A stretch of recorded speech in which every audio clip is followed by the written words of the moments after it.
ಚಿನ್ನಸ್ವಾಮಿ ಸ್ಟೇಡಿಯಂನಲ್ಲಿ ನಡೆದ RCB ಸಂಭ್ರಮಾಚರಣೆಯ ಕಾಲ್ತುಣಿತದ ಘೋರ ದುರಂತದಲ್ಲಿ ಮಂಡ್ಯದ KR ಪೇಟೆ ತಾಲೂಕಿನ ರಾಯಸಮುದ್ರ ಗ್ರಾಮದ ನಿವಾಸಿ ಪೂರ್ಣಚಂದ್ರ ಮಣ್ಣಲ್ಲಿ ಮಣ್ಣಾಗಿ 2 ದಿನಗಳಾಗಿದೆ.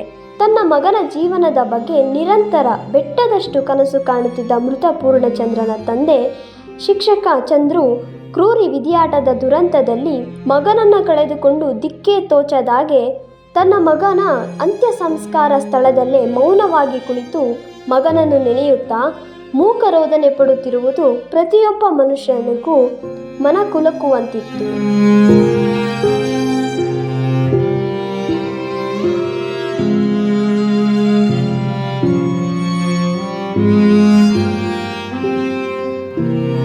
ಇತ್ತ ಪೂರ್ಣಚಂದ್ರನ ತಾಯಿಯಾದಂತಹ ಕಾಂತಾಮಣಿ ಕೂಡ ಮೊದಲೇ ಹೃದಯ ಸಂಬಂಧಿತ ಕಾಯಿಲೆಯಿಂದ ಬಳಲುತ್ತಿದ್ದಾರೆ. ಅವರ ಕುಟುಂಬಕ್ಕೆ ಆಧಾರವಾಗಿದ್ದ ತನ್ನ ಮಗನನ್ನ ಪ್ರತಿ ಕ್ಷಣವೂ ನೆನೆಯುತ್ತಾ ಬಾಯಿಗೆ ನೀರು ಬಿಡದೆ ಕಂಬನಿ ಹರಿಸುತ್ತಾ ಮೂಲೆ ಹಿಡಿದಿದ್ದಾರೆ. ರಾಯಸಮುದ್ರ ಗ್ರಾಮವೂ ಕೂಡ ತನ್ನ ಹುಟ್ಟೂರಿನ ಯುವಕನ ಸಾವಿನಿಂದ ಹೊರಬರಲಾಗದೆ ನೀರವ ಮೌನ ಆವರಿಸಿದೆ.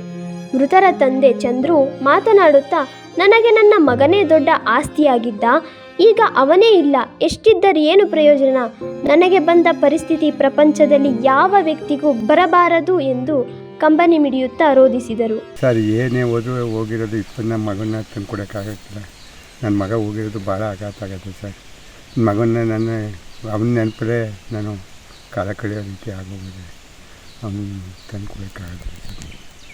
ಆ ಥರದಲ್ಲಿ ನಮಗೆ ಒಂದು ಆಧಾರ ಸ್ತಂಭ ಸರ್ ಅವನು ಆಗಿದೆ. ಅವನು ನಮಗೆ ಈಗ ನಾವು ಅದೇ ಚಿಂತೆಯಲ್ಲಿ ಈಗ ಇದು ಮಾಡ್ತಾಯಿದ್ದೀವಿ. ನಾವು ಏನೂ ಮಾಡೋಕ್ಕಾಗ್ತದೆ. ನಮ್ಗೆ ಆಧಾರವಾಗಿದ್ದು ಈಗ ನಾನು ಈ ಎದ್ದು ಏನೂ ಕೆಲಸ ಮಾಡೋಕ್ಕೆ ಆಯ್ತಾಯಿಲ್ಲ. ನಮಗೆ ಅವನು ಹೋದಾಗಿಲ್ಲ, ಏನೂ ಮಾಡೋಕ್ಕಾಗ್ತಾಯಿಲ್ಲ. ಇದು ಶಾಶ್ವತ ಸರ್, ಪುತ್ರ ಶೋಕಂ ನಿರಂತರ ಅಂತ ಶಾಶ್ವತ ಉಳ್ಕೊಬಿಡ್ತು ಸರ್.